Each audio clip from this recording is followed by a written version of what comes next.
Hello and welcome प्यारे बच्चों, कैसे हो सारे। मैं असीम भारद्वाज स्वागत करता हूं आप सभी का इस सेशन के अंदर बच्चे।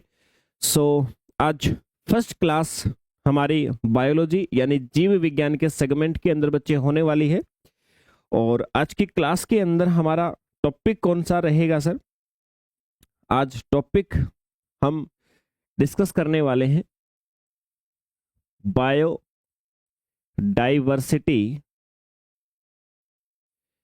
बायोडाइवर्सिटी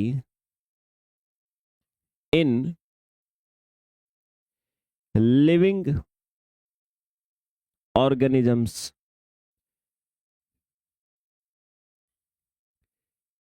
यानी जीवों में जैव विविधता, जीवों में जैव विविधता जिसको हमारे द्वारा कहा जाएगा sir biodiversity in living organism. First chapter हमारा रहेगा बायोलॉजी का, जिस विषय के जिस टॉपिक के अंदर आपके समझ को एनहेंस किया जाएगा और हमारे एग्जाम से रेलिवेंट जितने भी कंसेप्ट हैं उन सारे के सारे कंसेप्ट्स को हमारे द्वारा डिस्कस किया जाएगा। तो आज फर्स्ट क्लास है इस बैच के अंदर, और जितने भी बच्चे हैं जिन तक इन्फॉर्मेशन पहुंची है, आई थिंक सभी बच्चों तक इन्फॉर्मेशन पहुंची भी नहीं होगी क्योंकि कल अनाउंसमेंट हमारी नहीं हुई थी। जस्ट पहले ही आपको एक डेट दी गई थी, टाइम जिस बच्चे ने नोटिफिकेशन के अंदर चेक किया होगा तो उसको पता लग गया होगा क्लास के विषय में। चलिए भाई, मैंने कहा जीवों में जैव विविधता, ये टॉपिक हमें शुरू करना है और कोई छोटा ही टॉपिक नहीं है मेरे भाई। लगभग 10 से 15 दिन ये टॉपिक आप सभी का चलने वाला है। तो जितने भी एस्पिरेंट्स हैं अपने एक अलग से नोटबुक लगा लीजिए। उस नोटबुक के अंदर डेली का जितना वर्क होता है अपने हाथ से लिखेंगे, अपने हाथ से प्रिपेयर करेंगे नोट्स को, तो ज़्यादा बेटर आपकी अंडरस्टैंडिंग भी बनेगी और आपको याद करना भी आसान होगा। क्योंकि अभी हमारे पास में एक निश्चित समय है, जब समय नहीं होता तब हम पीडीएफ के प्रिंट निकलवा करके उनसे पढ़ाई करते हैं, बट अभी समय है तो हम ऐसा करेंगे मेरे भाई, नोटबुक बना के रखेंगे। प्रत्येक दिन का काम आराम से क्लास होने के बाद में एक नोटबुक के अंदर नोट करेंगे आप सारे बच्चे, और उसके बाद में आगे बढ़ेंगे। ठीक है sir. Biodiversity in living organism, देखिए यहां पर दो टर्म्स का आप सभी को उपयोग दिख रहा है, दो टर्म्स का आपको यूज दिख रहा है। एक टर्म आपके सामने लिखिए बायोडाइवर्सिटी और एक टर्म आपको दिख रही लिविंग। जब तक आपको ये दो टर्म्स क्लियर नहीं होती हैं, जब तक दोनों ही टर्म्स का आपको ज्ञान नहीं होता सर, तब तक ये चैप्टर के अंदर आप लोग क्या पढ़ोगे वो आपके लिए समझना पॉसिबल नहीं होगा। जैसा आज तक हम छोटे मोटे एग्जाम्स के लिए इस चैप्टर को पढ़ते आए हैं, फिर ये चैप्टर हमें वैसे ही फील देगा और क्वेश्चन सोल्व हम नहीं कर पाएंगे इसके अंदर। तो करना क्या है सर, बायोडाइवर्सिटी और लिविंग, ये दो टर्म्स को समझेंगे।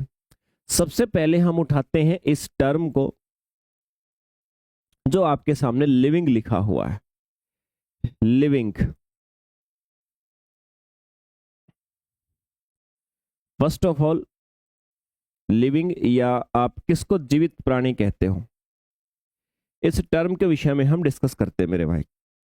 देखिए भाई, लिविंग शब्द का जब भी जिक्र आप सभी के सामने आता है, लिविंग शब्द का जब भी जिक्र आप सभी के सामने आए, आपने 5 प्रॉपर्टीज हैं, 5 गुण हैं जो आपके सिलेबस के अकॉर्डिंग आपके टिप्स पे होने चाहिए। पहला गुण, इसको कहा जाएगा सर ग्रोथ। ग्रोथ, वृद्धि जिसको हम बोलेंगे, ग्रोथ या वृद्धि। भाई जिस भी ऑर्गेनिज्म के अंदर आपको ग्रोथ दिखाई दे, वृद्धि दिखाई दे, उसको सामान्यतः हम कहेंगे कि लिविंग है। पहली प्रॉपर्टी है ये। और अभी जो प्रॉपर्टीज के नाम मैं आप सभी को बता रहा हूं, निश्चिंत होकर बैठ जाओ। एक एक प्रॉपर्टी के ऊपर हमें पूरी डिटेल में चर्चा करनी है, लेकिन सर शुरुआत तो कहीं ना कहीं से करनी है ना। क्लासेस आप रेगुलरिटी से देखेंगे तो आपको ये समझ में आएगा कि पहले आप लोगों ने पढ़ा है वो क्या था। अब आप लोग जो कंसेप्ट पढ़ने वाले हो, जिस प्रकार से आपके कंसेप्ट्स क्लियर होने वाले हैं, उसके बीच में विशेष अंतर आपको दिखेगा, लेकिन आपको अपनी मेहनत के प्रति बस ईमानदार रहना है। मैंने कहा सर ग्रोथ, अभी मैं ग्रोथ को डिफाइन नहीं कर रहा कि ग्रोथ किसको कहा जाता है, मैंने इतना जस्ट आपको कहा है कि मेरे भाई लिविंग जो होंगे उसके अंदर पहली प्रॉपर्टी आपको देखने को जो मिलेगी उसको आप लोग बोलेंगे ग्रोथ। दूसरी प्रॉपर्टी वो हमारे पास में होगी सर रिप्रोडक्शन या प्रजनन। दूसरी प्रॉपर्टी आपको जो लिविंग ऑर्गेनिजम्स होंगे उसके अंदर देखने को मिलेगी सर रिप्रोडक्शन या प्रजनन। में फिर से आपको एक बात याद दिला दूं, चैप्टर अभी हमने जो एक्चुअली में बायोडाइवर्सिटी नाम से चैप्टर आप सभी के पास आता है, उसमें जो कंसेप्ट आप लोग इमेजिन करते हो वो कंसेप्ट तो आपके समथिंग 2 क्लासेस के बाद शुरू होंगे, लेकिन इसका मतलब ये नहीं है कि चैप्टर भी आपका 2 क्लासेस के बाद ही शुरू होगा। चैप्टर आपका यहीं से शुरू हो गया है, लेकिन जैसी एक्सपेक्टेशन करके या जो पढ़ने के एक्सपेक्टेशन से आप लोग आते हो इस चैप्टर के अंदर वैसे कंसेप्ट भी आएंगे, वैसे कंसेप्ट भी आने हमारे, बट वो एक निश्चित समय के बाद में आप सभी के सामने देखने को मिलेंगे सर। अभी मैंने कहा ग्रोथ रिप्रोडक्शन 2 प्रॉपर्टी, तीसरी प्रॉपर्टी होनी चाहिए सर मेटाबॉलिज्म। मेटाबॉलिज्म या उपापचय बोल सकते हो इसको, मेटाबॉलिज्म उपापचय होनी चाहिए सर। चौथी प्रॉपर्टी आपको जो देखने को मिलेगी यहां पर वो कौन सी होगी सर, उसको आप लोग बोलोगे कॉन्शियसनेस, सज्जता बोल सकते हो, कॉन्शियसनेस। और एक 5वीं प्रॉपर्टी आपको जो देखने को मिलेगी वो होगी sir cellular organisation. Cellular organisation या हम बोले तो कोशिकीय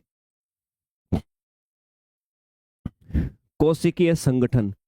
ये 5 प्रॉपर्टीज आपको प्राइमरी तौर पे बच्चे प्राथमिक स्तर पे आपको ये 5 प्रॉपर्टीज जो हैं, इन 5 प्रॉपर्टीज का नॉलेज, इन 5 प्रॉपर्टीज का ज्ञान आपको होना चाहिए सर।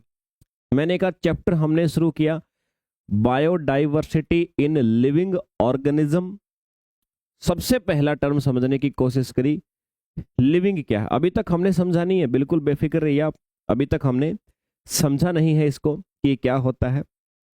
और जितने भी बच्चे हैं, मैं वैसे ये तो इन्फॉर्मेशन मैंने सभी तक पहुंचा ही दी थी, आप अपनी कंफर्ट के अनुसार किसी भी टाइम पे क्लास देख सकते हो। क्लास के जो लाइव क्लास की टाइमिंग है वो यहीं पर इसी टाइम पे रहेगी। अपने एप्लीकेशन के ऊपर जो लाइव क्लास है, ये बायोलॉजी वाले बैच में बायोलॉजी की क्लास 7 से 8 चलेगी और केमिस्ट्री वाले बच्चों के लिए 8 से 9 चलेगी, ठीक है। बाकी आप अपने कंफर्ट के अनुसार दिन के 24 घंटे में से क्लास किसी भी टाइम पे एप्लीकेशन पे आप अपने बैच के अंदर जाके देख सकते हो। लाइव क्लास के बाद भी जस्ट 5 मिनट के अंदर क्लास अपलोडेड फॉर्म के अंदर आ जाती है आपकी।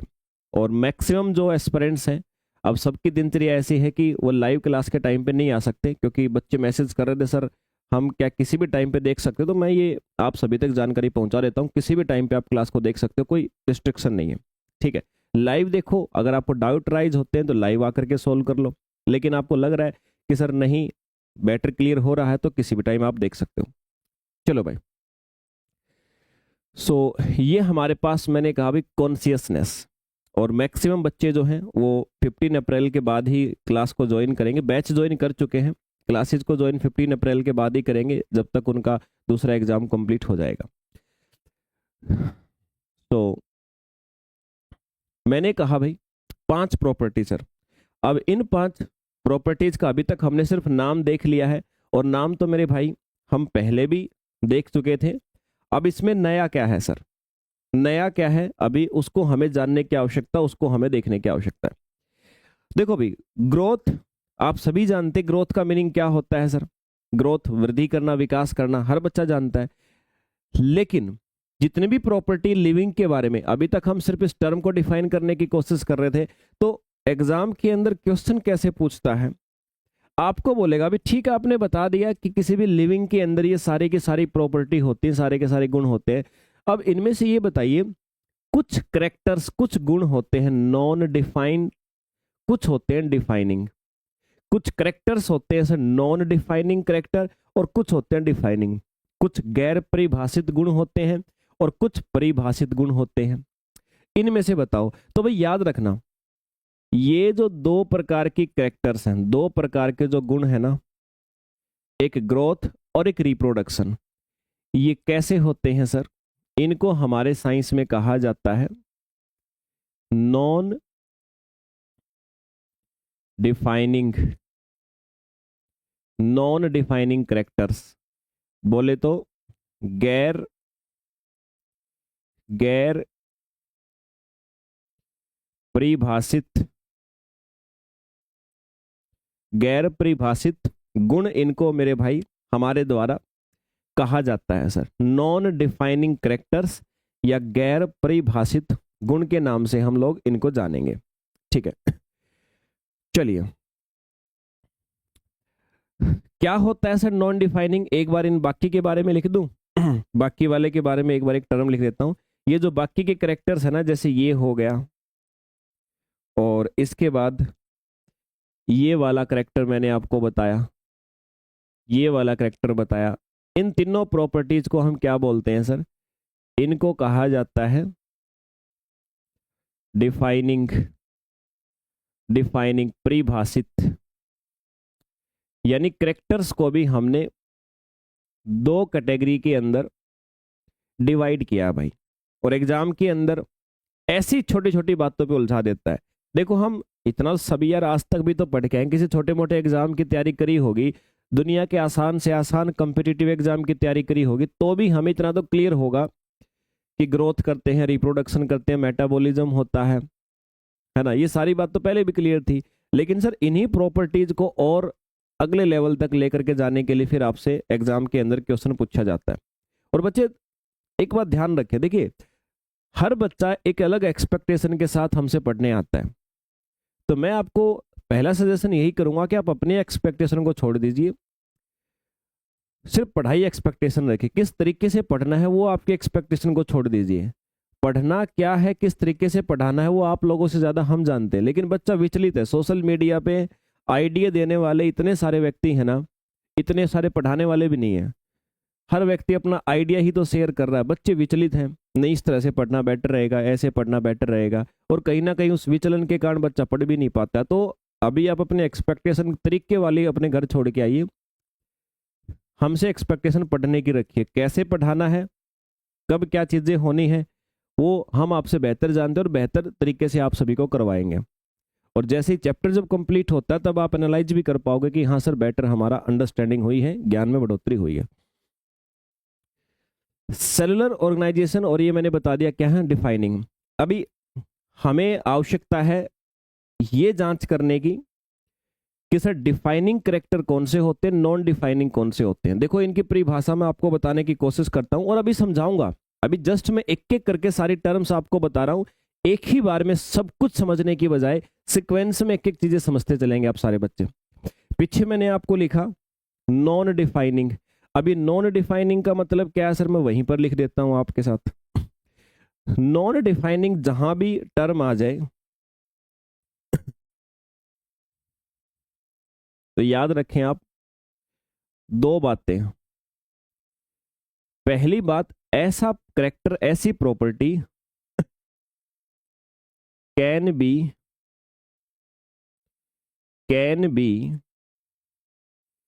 seen by non-living, can be seen by non-living also। यानी जो जो किसी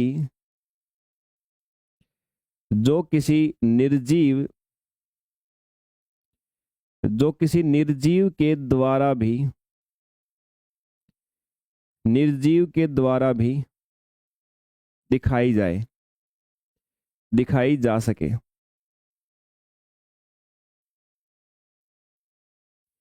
ये है पहली बात। और एक पहली डेफिनेशन है आप सभी के सामने, नॉन डिफाइनिंग प्रॉपर्टी उसको कहते हैं कि जिसको कोई ना कोई निर्जीव भी शो कर सकता है। अब आप कहोगे सर क्या बात कर रहे हो, ग्रोथ और रिप्रोडक्शन क्या कोई निर्जीव जिसके अंदर जीवन नहीं है, जो लिविंग नहीं है, क्या वो भी रिप्रेजेंट कर सकता है? देखो मैंने दोनों के बारे में तो नहीं कहा, मैंने इतना कहा कि नॉन डिफाइनिंग कैरेक्टर वो होते हैं जो कोई ना कोई नॉन लिविंग ऑर्गेनिज्म, फिर ऑर्गेनिज्म तो नहीं कहेंगे उसको, नॉन लिविंग ऑब्जेक्ट भी शो कर सके। ये पहली बार है। दो चीज बताऊंगा, उन दो पूरी होने के बाद अनुमान लगाना, तुम बेहतर समझ पाओगे। नॉन डिफाइनिंग प्रॉपर्टी के पहली मैंने परिभाषा बताई, दूसरा एक और होता है, इन दोनों में से कोई भी एक चीज हो तब हम बोलते हैं नॉन डिफाइनिंग प्रॉपर्टी। दूसरी बात क्या है, not shown by all organisms, all organisms मतलब लिविंग ऑर्गेनिज्म की बात हो रही है, सभी जीवितों के द्वारा नहीं दिखाई जाए।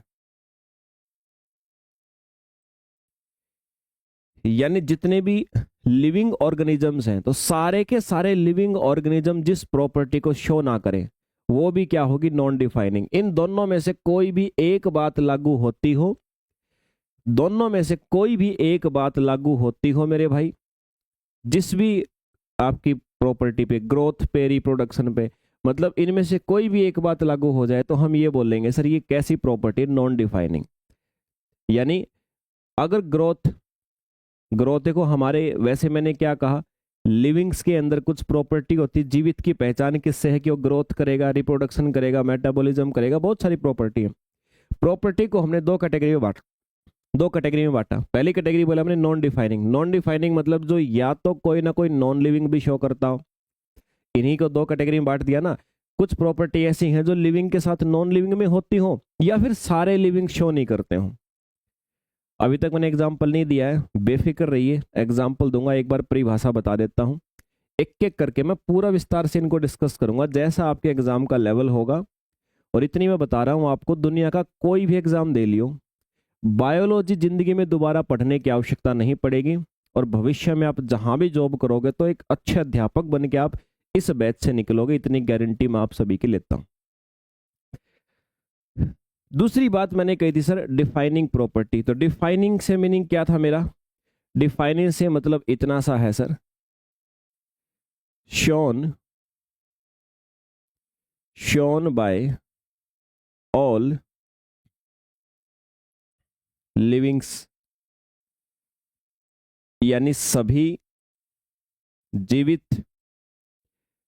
जीवितों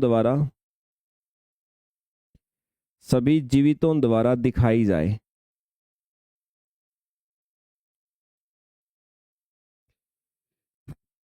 ठीक है, तो जितने भी लिविंग हैं उन सभी लिविंग्स के द्वारा शो हो उसको बोलते हैं, हमारे द्वारा कहा जाता है उसको डिफाइनिंग प्रॉपर्टी। समझ गए बात को? ये परिभाषा है जो आप लोग याद रखेंगे सर। सभी जीवितों के द्वारा कोई भी ऐसा लिविंग ऑर्गेनिज्म ना हो जो उस प्रॉपर्टी को शो ना करे, तब आप उसको बोल दोगे ये डिफाइनिंग है, सभी के अंदर होती है। तो इसी आधार पे हमने क्या किया सर, इसी आधार पे हमने प्रॉपर्टीज को क्लासिफाई किया जैसा आपके सामने लिखा हुआ। ओके सर, ये आई थिंक थोड़ा विजिबल कम है, मैं इसको दोबारा से लिख देता हूं। शोन बाय ऑल लिविंग्स, सभी जीवितों द्वारा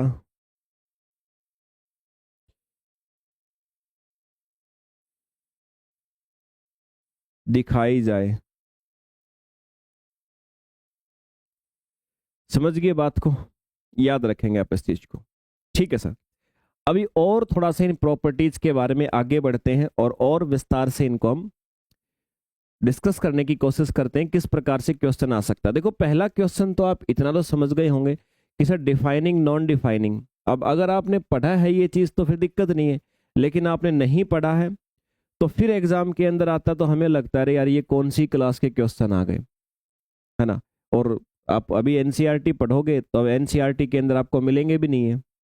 क्यों? क्योंकि बहुत सारे जो टॉपिक हैं, बहुत सारे कंसेप्ट हैं, एनसीईआरटी ने डिलीट हो चुके हैं, अब बच्चों के सिलेबस में ही नहीं है ना। एक बात सुनने में आ रही थी ना, अभी कहीं पढ़ा था मैंने कि एनसीईआरटी कर क्या, अभी गवर्नमेंट कर क्या रही है, स्कूल में बच्चों का सिलेबस आसान कर रही है, बहुत सारे टॉपिक्स काट रही है, और कंपटीशन एग्जाम में जो बच्चे आते देने के लिए फिर उनको वो सारे टॉपिक पढ़ने पड़ते हैं। तो कंपटीशन एग्जाम का लेवल टफ कर रही है, स्कूल के अंदर जो आपको पढ़ाया जा रहा है उसका आसान कर रही है। मतलब स्कूल में आपको बोलते हैं मत पढ़ो, कोई दिक्कत नहीं है, फिर एकदम से जब कंपटीशन एग्जाम की तैयारी करने आते तो बोलती भाई वो 10 साल पीछे के एनसीईआरटी में जो था ना वो भी पढ़ लेना है, हम तो वहां से भी पूछेंगे, है ना। लेकिन आप सभी को उसकी समस्या लेने की आवश्यकता नहीं है, आप सभी को उन सारी की सारी चीजों के विषय में यहाँ डिस्कस करा दिया जाएगा। Okay sir, defining non defining आपने क्लियर कर लिया है। अब हम बढ़ेंगे आगे, एक एक करके इन सारी की सारी प्रॉपर्टीज को डिस्कस करते हैं सर।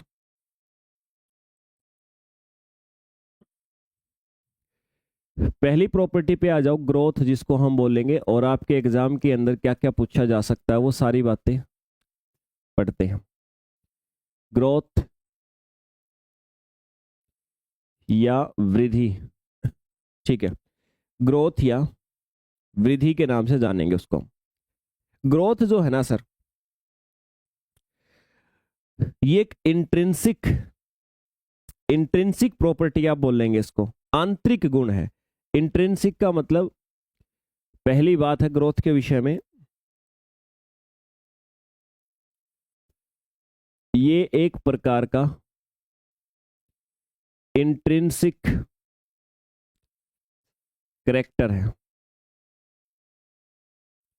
एग्जाम में पूछ सकता है आपसे कि भाई कैसा गुण है ये ग्रोथ आंतरिक गुण है। किसी भी ऑर्गेनिज्म के लिए, किसी भी जीव के लिए ग्रोथ जो है वो कैसा गुण है सर, वो इंट्रिंसिक कैरेक्टर है, वो आंतरिक गुण है सर। पहली आंतरिक का मतलब क्या होता है, जो मटेरियल्स होते हैं ना उनका एक्यूमुलेशन,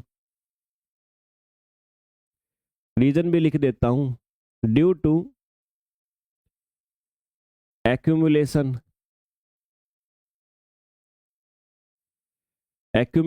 ऑफ मटेरियल्स या प्रोटोप्लाज्म, ठीक है, या protoplasm inside the cell, inside the cell, क्योंकि पदार्थों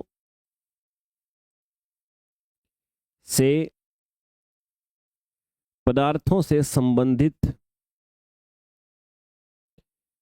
सभी क्रियाएं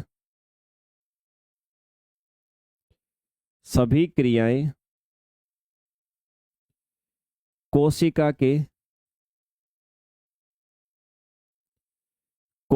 के अंदर होती हैं, कोशिका के अंदर होती हैं। अब ऐसा नहीं होना चाहिए तुम कभी ये सोचो कि सर कहाँ ही पहुंच गए आप, ये कहाँ की बात चल पड़ी। मैंने कहा ना, जहां समझ में आना बंद हो जाए वहां पे सोचने का दायरा थोड़ा सीमित कर दो, और जहां सोच पा रहे हो तो उतना ही वाइड सोच लो, क्या दिक्कत है। हर बच्चे की अलग कैपेसिटी है।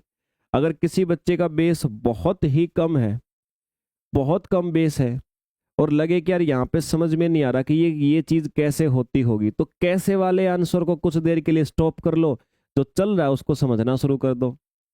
लेकिन जब एक दो चैप्टर के बाद आप फेमिलियर हो जाओगे तो आप कैसे वाला भी सोच पाओगे। कई बार हमें प्रॉब्लम ये नहीं होती कि हमें समझ में नहीं आ रहा, कई बार प्रॉब्लम हमें ये होती है कि हम जो समझ में आ रहा है उससे अलग हटके ज्यादा सोचने लग जाते हैं उसके रीजन, जो कि हमारे बेस भी उतना क्लियर नहीं है। अब जिस बच्चे का है वो समझ सकता है, लेकिन आप कहोगे सर फिर हम क्या नहीं सोचें, आप सोचो, लेकिन सोचने का समय तो आने दो। आप सब्जेक्ट के साथ फेमिलियर तो हो जाओ, आप विषय के साथ में उतने कंफर्टेबल तो हो जाओ, तब समझ पाओगे आप उस चीज को। उसके लिए मेहनत लगेगी आपको। अक्सर मैंने देखा है अपने बच्चे क्या करते हैं, जिस सब्जेक्ट के अंदर बच्चे कमजोर होते हैं ना, उस सब्जेक्ट को पढ़ना शुरू करते हैं, जैसे ही एक दो डिफिकल्ट टर्म आती हैं तो बच्चे साफ साफ क्या बोलते हैं, साफ साफ बच्चे बोल देते हैं कि सर कि सर ये तो हमारा सब्जेक्ट कमजोर है। तो मेरे भाई सब्जेक्ट कमजोर है ये कहने से या सब्जेक्ट को छोड़ देने से स्ट्रोंग हो जाएगा क्या? नहीं ना भाई। जो सब्जेक्ट कमजोर है उसका मतलब ये होता है कि आपको बाकी सब्जेक्ट से भी डबल एफर्ट इस पे लगाने की आवश्यकता। यही तो होता है सर कमजोर का मतलब, वीक सब्जेक्ट का। हम उल्टा करते हैं, जो मुश्किल लगता है छोड़ दो, फिर चलो दूसरा टीचर पकड़ो जो आसान आसान करवा दे, हमें अच्छा लगे, कंफर्टेबल लगे और लगे कि इससे काम बन जाएगा। तो भाई वो सॉल्यूशन नहीं है, वो फाइनली जॉब तक पहुंचने का सॉल्यूशन नहीं है। उसी के कारण अक्सर आप देखना ये बड़े ग्रेड की जो जॉब होती हैं आपके टीचिंग एग्जाम्स वगैरह में, ये पोस्ट वैकेंट जाती हैं यार, भर भी नहीं पाते। और एक राज्य की बात नहीं है, सभी राज्यों का यही है, रीजन यही है सर। हम चलते हैं, अभी एक बच्चे का मैसेज आया मेरे पास, बोल रहे सर कोई ऐसा तरीका बताओ सर जिससे स्मार्ट स्टडी हो सके। तो भाई स्मार्ट स्टडी करके आप घर पे ही बैठोगे? कभी आपको ये वहम हो कि आप इस लेवल के एग्जाम्स, जो आप बड़े अच्छे लेवल के एग्जाम्स अगर आप टीचिंग एग्जाम्स दोगे, और स्मार्ट स्टडी मतलब आप ये, आपका स्मार्ट स्टडी से मतलब यही है कि सर कितना कम करके हम सिलेक्शन हो जाए, इसी को तो स्मार्ट स्टडी बोलते हो तुम। तुम्हें एक्चुअल में स्मार्ट स्टडी का मतलब भी नहीं पता क्या होता है। तुम्हें लगता है कि जितना कम करके अगर सिलेक्शन हो जाए, स्मार्ट बोलते हैं उसको। ऐसी कोई चीज एग्जिस्ट नहीं करती है। स्मार्ट स्टडी उसको बोलते हैं कि एक बार पूरा सिलेबस डिटेल में कर लिया, एग्जाम के टाइम पे कुछ इंपॉर्टेंट को आपने रिपीट कर लिया, उसको स्मार्ट स्टडी बोलते हैं। तुम्हारे स्टडी स्मार्ट की परिभाषा ही अलग है मेरे भाई। ठीक है सर, तो यहां मैंने जो लिखा इंट्रिंसिक करेक्टर, ठीक है, इंट्रिंसिक करेक्टर का मतलब है कि भी ग्रोथ जो होती है हमेशा सेल के अंदर होती है। हमारी बॉडी के अंदर जब भी ग्रोथ होगी तो हमेशा एक सेल, एक कोशिका के अंदर होती है, इसलिए इसको कहा जाता है सर ये इंट्रिंसिक प्रॉपर्टी है। अब कहोगे सर ऐसा कहाँ होता है कि कोशिका के बाहर ग्रोथ होती है? भाई हमारी बॉडी छोटी छोटी छोटी छोटी बहुत सारी सेल, बहुत सारी कोशिकाओं से मिलकर बनी हुई है ना। हमारा शरीर जो है सर वो छोटी छोटी सेल से मिलकर बना है, कोशिकाओं से मिलकर बना है। तो ग्रोथ भी जो होगी वो भी तो सेल के अंदर ही होगी। सेल के अंदर मतलब यहाँ पर जो लिखा है ना, ये प्रोटोप्लाज्म, प्रोटोप्लाज्म किसको बोलते हो? प्रोटोप्लाज्म उसी को तो बोलते हो जो सेल के अंदर का मटेरियल है।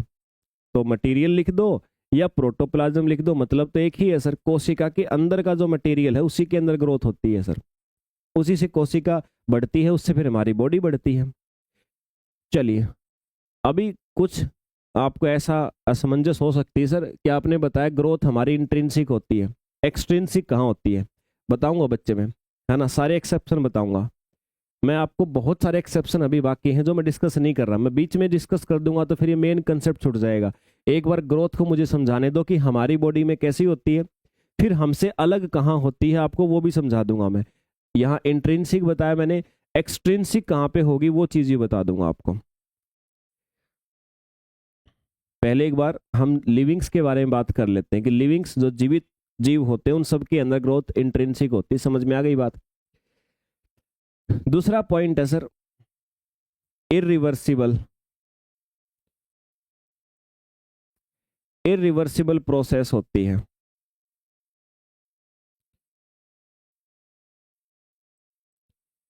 अनुत्क्रमणीय प्रक्रिया होती है, इरिवर्सिबल प्रोसेस होती है, अनुत्क्रमणीय प्रक्रिया होती है। जो ग्रोथ होती है सर वो रिवर्सिबल नहीं है, मतलब एक बार आप चाइल्ड थे, चाइल्ड से ग्रोथ करके अडल्ट बन गए, अडल्ट से आप ओल्ड हो गए, अब दोबारा चाइल्ड बन के दिखाओ, रिवर्सिबल नहीं है सर। ऐसा नहीं हमारा मन किया तो आज हम ओल्ड बन गए और जब कल परसों मन किया दोबारा चाइल्ड बन गए, सर ऐसा नहीं है। इरिवर्सिबल प्रोसेस है। ग्रोथ जो होगी एक बार हमारे ऑर्गेन्स की तो हो गई सर, डैमेज हो सकते हैं अलग बात है, लेकिन वो रहेंगे वैसे ही सर। ठीक है, ओके सर। तो अब उसके बाद फिर, अब सर ये ग्रोथ जो है ना, ग्रोथ का पैटर्न, दो प्रकार के अलग अलग जीव होते हैं।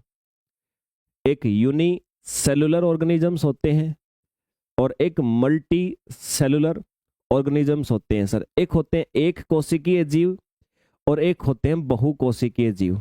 ठीक है, अच्छा अभी आगे बढ़ने से पहले थोड़ा सा मैं आपको ये बता देता हूं कि किसी बच्चे को ऐसा लगे कि सर मेरे लेवल से ऊपर हो रहा है ये, क्योंकि देखो अभी जिन एग्जाम्स को आप टारगेट कर रहे हो वो एग्जाम्स अब ऐसे हैं कि वो छोटे लेवल के तो नहीं है, उसमें तो आपने पूरा डिटेल पढ़ना पड़ेगा। फिर भी किसी को लगे कि सर ये मेरे लेवल से प्रोग्राम पूरा ऊपर हो रहा है ना, आप लोग ऐसा भी कर सकते हो, एक चीज आपके लिए और मैंने तैयार कर रखी है ना, आप सभी के लिए एक चीज और तैयार कर रखी है मैंने, जिसको आप ऐसा बोल सकते हो कि 1 महीने का मतलब कोर्स मान सकते हो। जैसे जिस बच्चे का जो सब्जेक्ट है, जिस बच्चे का जो विषय है उसके ऊपर, जैसे किसी का बायोलॉजी सब्जेक्ट है तो बायोलॉजी के ऊपर समथिंग समथिंग 50 लेक्चर मैंने अलग से एक तैयार करके रखे हैं। केमिस्ट्री है तो केमिस्ट्री के ऊपर समथिंग समथिंग 30-35 लेक्चर मैंने अलग से तैयार करके रखे हैं। और फिजिक्स जिसका, तो फिजिक्स के मैंने 30-35 लेक्चर अलग से तैयार करके रखे हैं।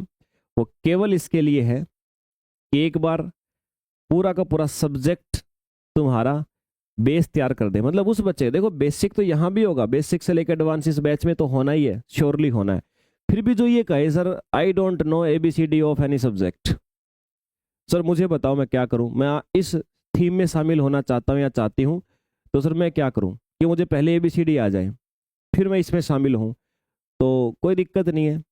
अगर बायोलॉजी में आपको अपना ऐसा करना है तो 50 लेक्चर्स बायोलॉजी के देख लो एक बार, 15 से 20 दिन लगेंगे आपको, फिर शामिल हो जाओ। और ये उसके लिए, सिर्फ मैं उसके लिए बता रहा हूँ जिसका बिल्कुल ही ये लग रहा है कि sir I don't know about ABCD, जिसको अगर बायोलॉजी का थोड़ा बहुत भी शब्दों का ज्ञान है, चैप्टरों के नाम भी जिसको याद है कि भी ऐसे ऐसे कोई चैप्टर होते हैं सर, एक आधी बार उसने 10वीं लेवल तक 8वीं लेवल तक भी पढ़े हैं, फिर आवश्यकता नहीं है, फिर आप चल सकते हो, यहीं से चलेंगे अपन। लेकिन यहाँ पे हम पूरा डीप तक जाएंगे। वहां पे क्या है, एक बार सारे चैप्टर आपको एक एक बेसिक लेवल तक आपको मैंने शूट कर रखे हैं सारे लेक्चर्स। तो वो इसीलिए है कि जो बच्चा अगर के कहे सर मुझे तैयारी तो अच्छे खासे लेवल के एग्जाम्स की करनी है sir, but I don't know about anything, तो फिर उसके लिए वो अवेलेबल है, उसमें कोई चार्ज नहीं लगता है। जो बच्चा एक बार किसी दूसरे बैच में, जैसे कि आप जिस बैच में एनरोल हो, है ना, किसी बैच में आप एनरोल हो, आप चाहे किसी MP टेट वर्ग 1 वाले में एनरोल हो, आप MP टेट वर्ग 2 वाले में एनरोल हो, या फिर आप इन सब के अलावा आप KVS के PGT TGT BPSC के PGT TGT किसी बैच में आप एनरोल हो, या वनडे एग्जाम कोई गवर्नमेंट जॉब वाला आपका एनरोल हो, तो उन सब के लिए फिर वो फ्री ऑफ कॉस्ट एक सर्विस होती है, इतना ध्यान रखें आप, है ना, उसमें ऐड कर दिया जाता है आपको बैच में। ठीक है सर, अभी हम आते हैं दोबारा उसी पे बढ़ते हैं जो हम पढ़ रहे थे। लास्ट मैंने कहा था ये कैसी प्रोसेस होती है सर, ग्रोथ वाली, इरिवर्सिबल होती है। ओके सर, उसके बाद अब मैंने कहा ये ग्रोथ है ना, 2 प्रकार के अलग अलग जीव होते हैं, एक यूनी सेलुलर ऑर्गेनिजम्स होते हैं सर, और एक मल्टी सेलुलर ऑर्गेनिजम्स होते हैं। एक कोशिकीय जीव होते हैं और एक बहुकोशिकीय जीव होते हैं।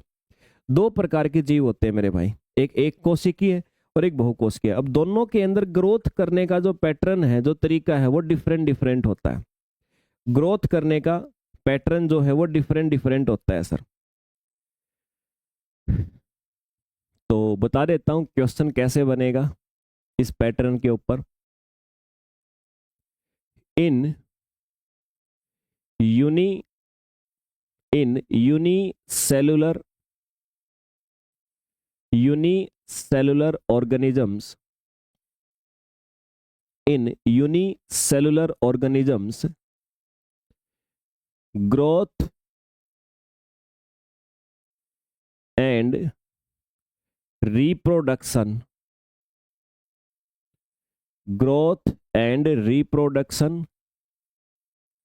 are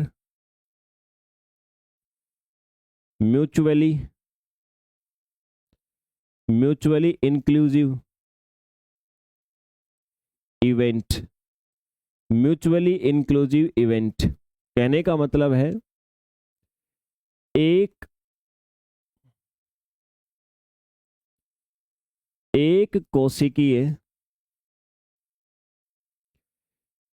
कोशिकीय जीवों में वृद्धि एवं प्रजनन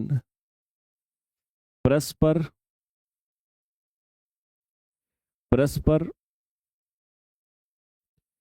समावेशी घटना या प्रक्रम होता है। समावेशी घटना है, क्या मतलब समझेंगे आप इस बात का, समावेशी घटना का भाई, या म्यूचुअली इंक्लूसिव इवेंट का। देखो भाई, जितने भी एक कोशिकीय जीव होते हैं जो हमारी तरह से डेवलप नहीं होते। ज़्यादातर इसके अंदर आपका जैसे अमीबा आ गया, है ना, अमीबा हो गया, पैरामीशियम भी हो गया, डायटेम्स हो गए, प्लाज्मोडियम हो गया, बैक्टीरिया आगे सारे के सारे, ये यूनिसेलुलर ऑर्गेनिज्म होते हैं, एक कोशिकीय के जीव होते हैं, बहुत ज़्यादा डेवलप नहीं होते हैं। तो इन जीवों के अंदर क्या होता है सर, ग्रोथ और रिप्रोडक्शन दोनों काम एक साथ होते हैं। मतलब ये है, जैसे आपने अमीबा के बारे में सुना होगा, अगर अमीबा के बारे में थोड़ा बहुत आपने सुना है, अभी ये सारी बातें अमीबा वगैरह के बारे में सब डिटेल में पढ़ोगे आप लोग। अभी मैं आपको ये बात समझाने के लिए एक बार उसका जिक्र कर रहा हूं। अगर आपने अमीबा के बारे में सुना है तो एक बात आपने ध्यान से सुनी होगी कि अमीबा का जन्म हुआ, मान लो आज मैं यहां बना के बताता हूं, मान लो अमीबा का जन्म हुआ, ये अमीबा है। अमीबा क्या करेगा अब, अमीबा अपनी ग्रोथ करेगा और ग्रोथ करने के बाद में फिर क्या करेगा सर, फिर ये आगे चल के रिप्रोडक्शन करके मतलब दो अमीबों में भी विभाजित हो जाता है, आगे चल के दो अमीबा बन जाते हैं। मतलब देखो, अब जब ये ग्रोथ कर रहा था तो साथ ही साथ एक से दो बनने की तैयारी भी तो कर रहा था। मतलब इसका जो ग्रोथ करने का पैटर्न था वही तो इसका रिप्रोडक्शन के लिए खुद को तैयार करने का था। अमीबा क्या है, अमीबा को बड़ा होकर के दो भाग में डिवाइड होना, मतलब रिप्रोडक्शन का मेथड यही होता है अमीबा के अंदर, जिसको आप लोग बाइनरी फिजन बोलते हो, द्विविखंडन बोलते हो ना। तो अमीबा क्या करता है सर, पहले जैसे जन्म लिया अमीबा ने, तो अमीबा अपने आप को ग्रोथ करेगा और उसके बाद दो अमीबे बन जाएंगे मेरे भाई। उसके बाद में दो अमीबा के अंदर वो डिवाइड हो जाएगा, दो अमीबा के अंदर वो मेरे भाई विभाजित हो जाएगा। ठीक है, तो अमीबा जैसे दो भागों के अंदर विभाजित हो जाता है, रिप्रोडक्शन बोलते हैं। लेकिन ग्रोथ भी तो इसी पैटर्न में हुई है। अमीबा प्रजनन करने के लिए ग्रोथ कर रहा था, तो ग्रोथ भी हो रही थी और प्रजनन की तैयारी भी चल रही थी।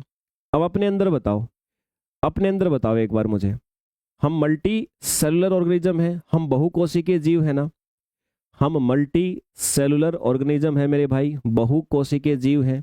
हमारे अंदर बता दो आप एक बार, क्या हमारे अंदर ग्रोथ और रिप्रोडक्शन एक साथ होते? नहीं ना, हम पहले ग्रोथ करते हैं, पूरा ग्रोथ करते हैं, रिप्रोडक्शन जब हमें करना होता है तब हम करते हैं। कोई रिप्रोडक्शन कोई जीव 35 साल की आयु में करता है, कोई रिप्रोडक्शन 18 साल की आयु में करता है, किसी को 40 साल की आयु में करना है, किसी को 50 साल की आयु में रिप्रोडक्शन करना है। इच्छा है सर हमारी तरफ से हम करते हैं, जैसे हमारी बॉडी की कैपेसिटी है वैसे हम रिप्रोडक्शन अलग से करते हैं। हमारी ग्रोथ के साथ रिप्रोडक्शन का कोई मतलब नहीं है। रिप्रोडक्टिव ऑर्गेन्स का डेवलप होना अलग चीज है, वो अलग बात है, लेकिन हम ग्रोथ अलग से करते हैं। लगभग एक टीनेजर एज हमारी, जब 18 साल तक हम, एक मिनिमम 18 साल तक अपना ग्रोथ करते हैं पहले, फिर हम अलग से रिप्रोडक्शन करते हैं। तो यहाँ जो यूनिसेलुलर ऑर्गेनिजम्स होते हैं ना, है ना, जो यूनिसेलुलर ऑर्गेनिजम्स होते हैं इनके अंदर ऐसा नहीं, इनमें दोनों चीजें साथ साथ चलती, ग्रोथ भी हो रही है और अपने आप को रिप्रोडक्शन के लिए तैयार भी कर रहे हैं अंदर ही अंदर। ओके सर, अगली बात, तो फिर मल्टी सेलुलर के बारे में तो आपको याद रखना पड़ेगा अलग से सर, है ना। ठीक है, तो मल्टी सेलुलर ऑर्गेनिज्म पे आ जाइए। In in multi cellular organism, in multi cellular organism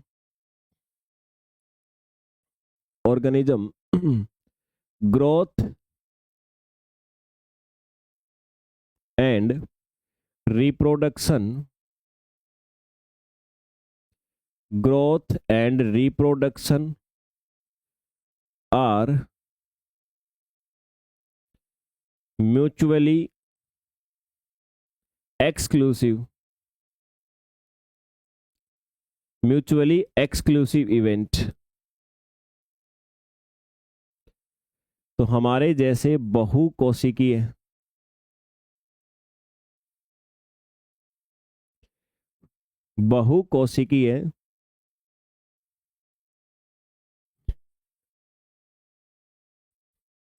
जीवों में वृद्धि वृद्धि एवं जनन जनन परस्पर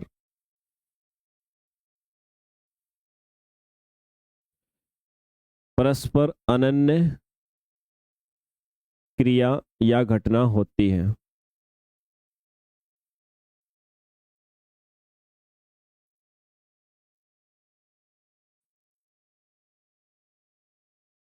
ठीक है, समझ में आ गई बात यहां तक? तो इनमें क्या होता है, परस्पर अनन्य क्रिया मतलब एक्सक्लूसिव होती है। हम जैसे जो मल्टी सेलुलर ऑर्गेनिजम्स होते हैं, जो बहुत कोशिकाओं वाले जीव हैं, तो दोनों क्रियाओं को क्या करते हैं सर, दोनों क्रियाओं को अलग अलग करते हैं। समझ में आ गई बात भाई? Okay sir. हमारे अंदर ग्रोथ करने के लिए ट्विन करेक्टर होते हैं। हमारे अंदर ग्रोथ करने के लिए ट्विन करेक्टर होते हैं, मतलब जो लिविंग होते हैं उनके अंदर ट्विन करेक्टर ग्रोथ होती है।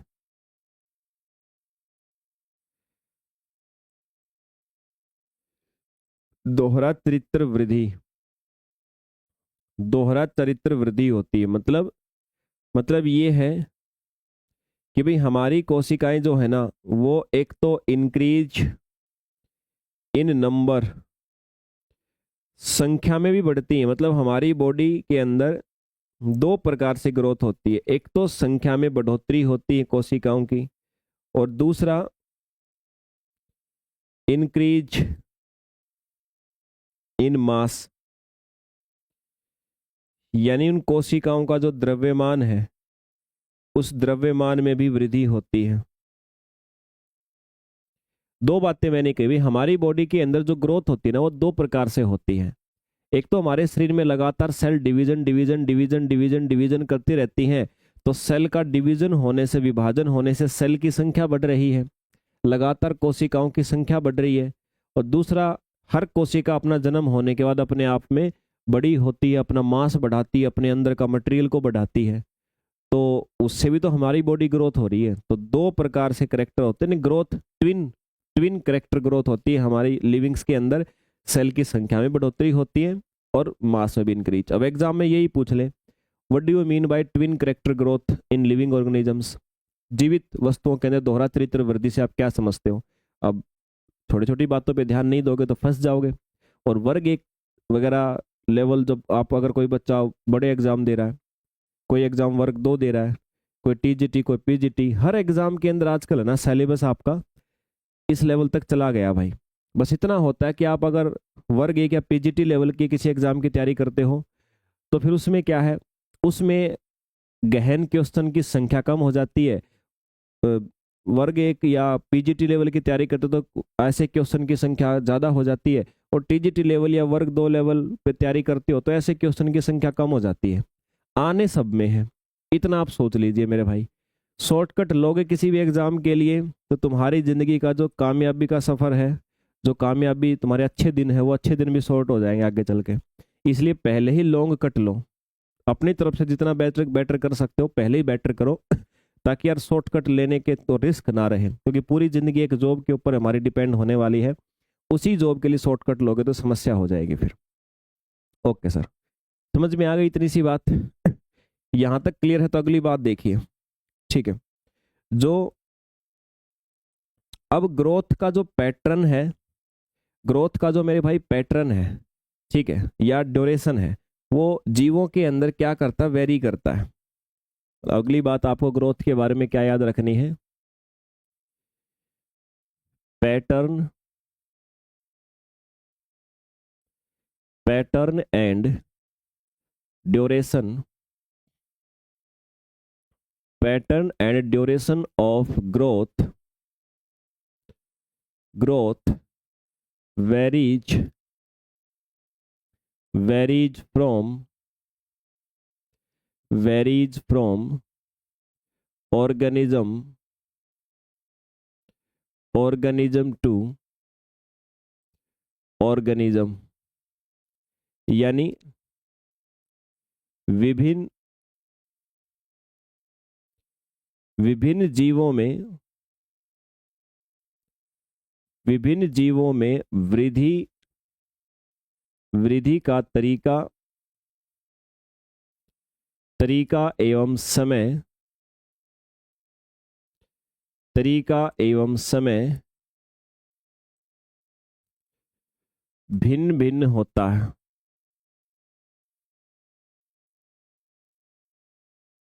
ठीक है, तरीका एवं समय भिन्न भिन्न होता है मतलब हर जीव के अंदर ग्रोथ करने का पैटर्न और ड्यूरेशन, भाई कौन सा जीव कितने समय तक अपने बॉडी में ग्रोथ कर रहा है, डिफरेंट डिफरेंट होता है। अब उसके अंदर भी कुछ टर्म्स आ जाती हैं जो एग्जाम में आपसे पूछी जा सकती हैं। जैसे अगर प्लांट की मैं बात करूं, ठीक है, तो प्लांट के अंदर ग्रोथ कैसी होती है, इसके बारे में कुछ क्वेश्चन बन सकते हैं आपके। जैसे प्लांट हैं आपके, प्लांट या पादप, इनके अंदर ग्रोथ कैसी होती है, इन डिटर्मिनेट, इनडिटर्मिनेट, ठीक है, अनिश्चित ग्रोथ होती है। इनडिटर्मिनेट, अनिश्चित बोल सकते हो। इसका मतलब क्या होता है, अनलिमिटेड बोल दो। इनडिटर्मिनेट शब्द अगर आपको मुश्किल लग रहा है तो अनलिमिटेड बोल दो, अनलिमिटेड, ठीक है। असीमित ग्रोथ होती है, हमारी बॉडी में सीमित ग्रोथ है, लेकिन प्लांट के अंदर क्या होती है सर, इनके अंदर आपकी इनडिटर्मिनेट होती है, असीमित, पूरे जीवन काल तक ग्रोथ करते रहते हैं प्लांट, जब तक जिंदा है तब तक ग्रोथ करता रहेगा प्लांट, इस बात को बोलते हैं इनडिटर्मिनेट। और दूसरा है open type, open type growth खुली प्रकार की होती है। खुली प्रकार का मतलब है हमेशा नई नई कोशिकाएं ऐड होती रहती है, न्यू सेल आर एडिड, नई नई कोशिकाएं जुड़ती रहती हैं, ठीक है, नई नई कोशिकाएं जुड़ती रहती, क्योंकि प्लांट के अंदर क्या होता है सर, कुछ टिश्यू पाए जाते हैं, आप पढ़ोगे जब मैं आपको बोटनी वाला करवाऊंगा सेगमेंट तब आप पढ़ोगे, कुछ टिश्यू पाए जाते हैं जिन टिश्यू को हम कहते हैं आपका मेरिस्टेमेटिक टिश्यू, विभजोत की उत्तक। वो विभजोत की उत्तक क्या करते हैं सर, नई नई प्रकार के सेल, नई नई कोशिकाएं ऐड करते रहते हैं इनके अंदर, तो इसलिए बोलते हैं ओपन टाइप। ओपन टाइप का मतलब होता है जब नई नई प्रकार की कोशिकाएं जुड़ती रहे तो उसको बोलते हैं ओपन टाइप, ठीक है, मतलब नई नई सेल ऐड होती रहे, कहने की बात यह है, न्यू सेल्स आर एडेड, नई नई कोशिकाएं जुड़ती रहे, ओपन टाइप। इसके बाद फिर एक होता है सर लोकेलाइज, दो टर्म होते हैं, एक लोकेलाइज होती है, एक डीलोकेलाइज होती है, मतलब ग्रोथ की टाइप बता रहा हूँ, ग्रोथ ही दो प्रकार की हो सकती है, एक लोकेलाइज होती है और एक डीलोकेलाइज। लोकेलाइज ग्रोथ कौन कौन सी होती है, प्लांट में होती है लोकेलाइज, लोकेलाइज हानि है, लोकेलाइज का मतलब है growth at specific, specific part, कुछ विशिष्ट, कुछ विशिष्ट भागों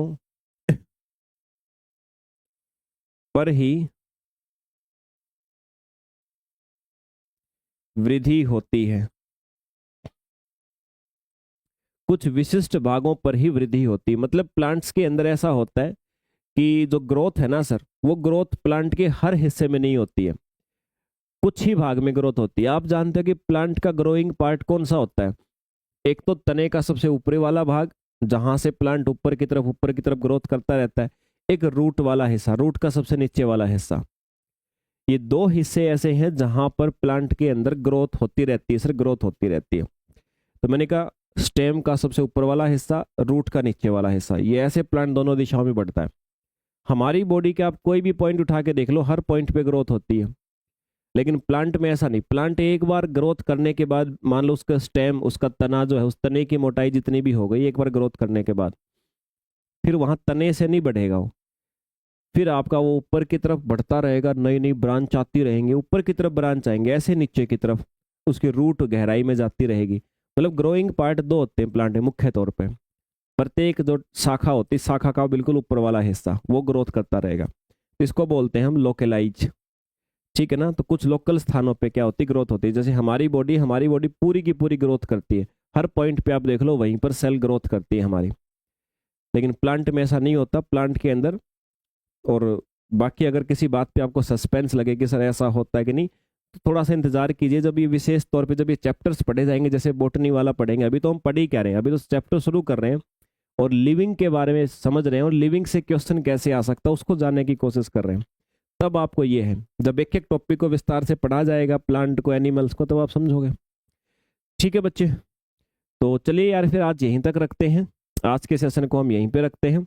जितनी चीज़ें आज आपने करी हैं उनको बेहतर तरीके से आप लोग करेंगे, नोट्स बना लेंगे, अपने कॉपी के अंदर लिखेंगे। जहाँ पे डाउट उठे उसको प्रेफरेंस पहले गूगल से कोशिश करिएगा क्लियर करने की, नहीं हो तो अपन फिर यहाँ पर है। गूगल से क्या होता है, आप एक बार किसी चीज़ को सर्च करते हो तो बहुत कुछ सीखने का मौका मिलता है आपको। और मैंने कहा कि जॉब आप लगने वाले हो तो रेस्पॉन्सिबिलिटी भी आप लो, सहारा देने के लिए हम लोग हैं आप सभी के साथ में।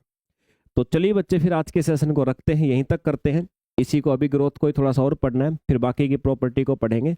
तो मिलेंगे फिर अगले सेशन के अंदर। आप सभी के लिए जय हिंद भाई।